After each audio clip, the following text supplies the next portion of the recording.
Today we are taking a tour of the world's most impressive skateboard collection, and we got everything from exclusive stories to pieces of famous skate parks, all the way up to a hidden room only a select few get to visit. And guess what? You're coming along for the ride. It's going to be a nice chill one, so grab yourself a cold beverage and enjoy the tour. So starting us off on floor number 1. Now this is called the pop culture room. There are multiple rooms on floor number 1, 2 of them being a skate shop and one of them being this room. So this room is where you can buy yourself a little snack, get a little drink. They also have a bunch of boards everywhere. So don't get me wrong, even if it's the bathroom, there's still boards everywhere. There's not a single bit of wasted wall space at this museum. They've also got a bunch of these collectible shoes. Now I did ask because I did want to buy these ones here, but sadly none of them were for sale. So maybe another time. They also have boards all over the roof and ceilings of everywhere. They've got every single board you could possibly imagine even existed from brands you never knew had anything to do with skateboarding. There's also a little pinball machine in the corner that you can have a go on. I'm pretty sure it's free, although don't quote me on that. But I will mention right now actually that this entire museum is free and there's multiple floors of it. Honestly, I had no idea how big this place was when we actually came to do this video. We went to Geneva out of complete coincidence and just happened to look up online what skate stuff is around, and this just happened to be there. The guy that owned it, Jeff, he was honestly such a nice guy. As soon as we got there, he wanted to give us a tour of the place. He let us film whatever we wanted, gave us free drinks, and bear in mind he didn't know what we do. Like, he didn't know I was here to film a video, so it wasn't anything to do with that. He's just a solid stand-up guy. But anyway, we're now going to move up the stairs to the first floor and see what that entails. Thank you so much. Thank you. I make some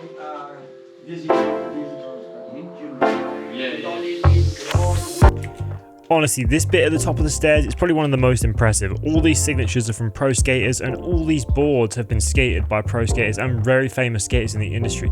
Even Tony Hawk himself is on this wall. Mental. I've never seen so many skateboards in one place in my entire life. Now that we've made it to the second floor, as you can see, we've got some really rare Ken Block DCs here. I'm going to walk into one of the rooms. I believe there's 4 rooms on this floor, and this one is packed to the brim.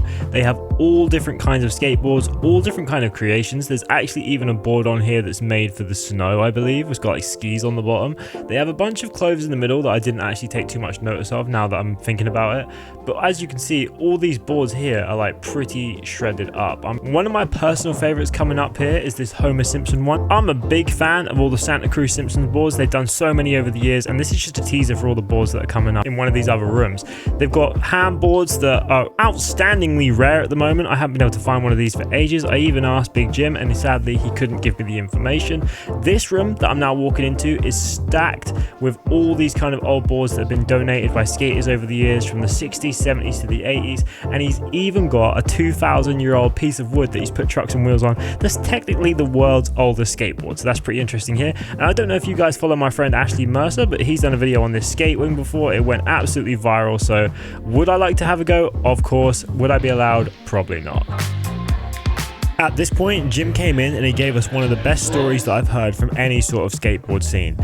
What he was saying here was one of these boards, it had a name printed into it, and what he would like to do whenever he found a board with a name on it, he would try and track down the person to find out the history and how the board came to be where it is today. This one, he found a name, Claude Fist, and that name is obviously sounding like a gentleman's name. So he's reaching out to people trying to find out who skated, and bear in mind this is in the 1970s, so there's almost no female skateboarders at all in this time period. This is Jim's words, not mine. Long story short, basically what he did is he phoned around loads of people, didn't hear anything back for years, and then 3 months before we actually arrived, he got a call back off an older lady.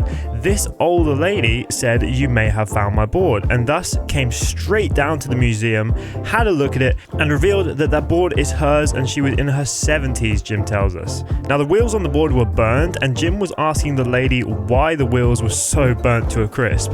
The lady then reveals that the reason why the wheels are so burned is because she used to gun it down hills so fast with her mum driving beside her, making sure she was safe, that they would literally get burnt just from the rapid fire spinning of running down hills so quickly. Obviously, after hearing this, Jim offered the skateboard back to the lady, and she was like, "No, you know what, I'll have one more go on it and then you can keep it for the museum." So Jim puts it on the floor, the lady walks up to it. Bear in mind, we were told she was about 70 to 75 years old. According to Jim, she jumps on the board, does 4 4 or 5 spins like a freestyle skateboarder, then flicks it up and gives it back to him and says, now the board belongs to the museum.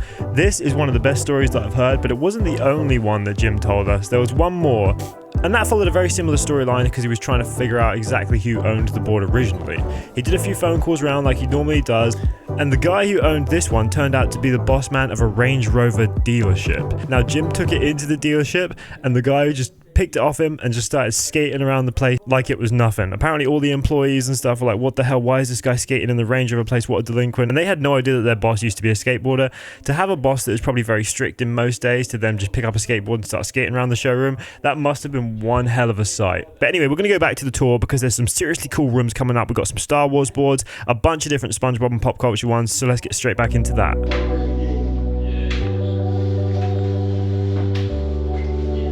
So after the story time, we headed out into the main corridor and checked out these chocolate bicycle boards, and they are actually guarding the secret room that we'll get to at the end of the video, so don't go anywhere yet. This one though is my personal favorite. Here we have the Iron Maiden boards. They have every single one in the series. Just below those, they have a bunch of Metallica boards, which I'll show you in a second, but some of my favorite in the whole museum are these Santa Cruz Star Wars boards. Now, fun fact, I'm actually skating one of these at the moment, although I didn't get it in the packet like this, so it wasn't worth anywhere near as much. These boards are some of the best collectibles that I've ever seen. We've got a SpongeBob one on the ceiling. We've got so many different kinds of decks. We've got all different kinds of brands, pop culture references. You've got the Enjoy Kiss ones there. They've got grab bags that have been unopened. Things that you would imagine that would be worth a ridiculous amount of money. They're just all over the walls in here. They've got the Mars Attack packet right there that hasn't been opened. I would love to get one of those for a video. So if you know anyone that has one, let me know. As you can see at the bottom here, we've got this super hairy board. For some reason, it's like a Viking board. It's got a full-on mustache and beard. Then moving into the other room of all the old school boards on the wall, you can see like just the difference in some of the wheels, shapes, sizes, and all this, that, and the other in this room. It just really shows the evolution of skateboarding and how far it's come from like the 70s until now. They have trial and error so many different shapes. But anyway, the next surprise is now coming up. Can you find where is it and what is it? Where is this? Part of an old skate park from it's not a skate park. Spot from. So Jim right here is now showing us a piece of the Love Park from Philadelphia. Now this is an ancient skate park really steeped in history. I believe it was built in the 1980s and then demolished in the mid 2010s, like around 2016 sometime. Jim goes on to tell us here that he has a friend in America who told him they're going to demolish the park, and Jim was like, bro, we need to get a piece of that park for the museum. The guy responded, the fences are like 4 meters high. I don't know how we're going to do this. I don't know how it's even possible. A couple days later, the guy hits Jim back saying he's got a piece of the park and then shipped it off to Geneva in Switzerland. If that isn't a sick little story for a piece of skateboard history, I don't know what is. So if you haven't already considered going to Geneva, Switzerland just to see this museum and just to have a chat with the man Jim himself, then boys, you need to get that into the agenda for 2024. Honestly, it's one of the best places I've ever been to in my entire life. Again, it's 100% free. This is not a paid advertisement. I'm doing this entirely off my own accord, so please check them out. I will put all their details down below, but we've got one more floor to go, so let's get into it.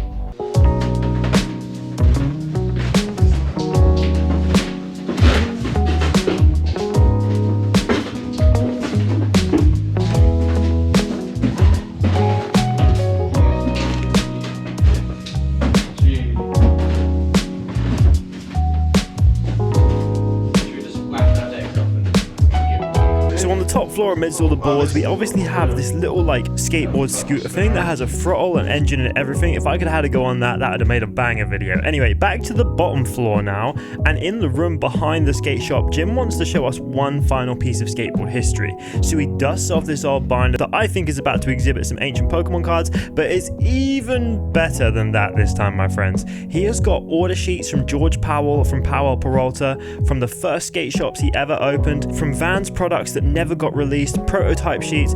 This folder contains so much cool stuff. He's got all these signed orders from skateboarders from like the 70s and 80s. Like I said, Powell Peralta and George Powell is one of the most influential skateboarders of our time. Don't get me wrong though, that's not all that is in this book.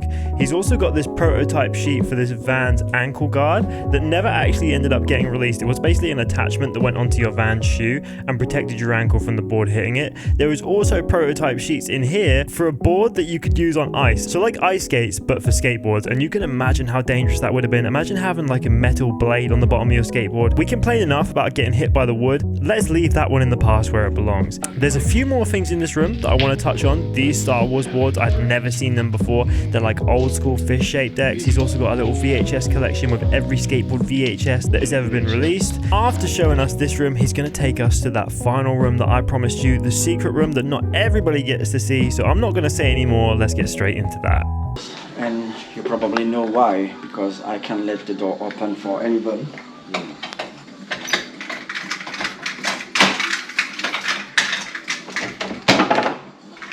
I let you in. I know it. Thank you, sir.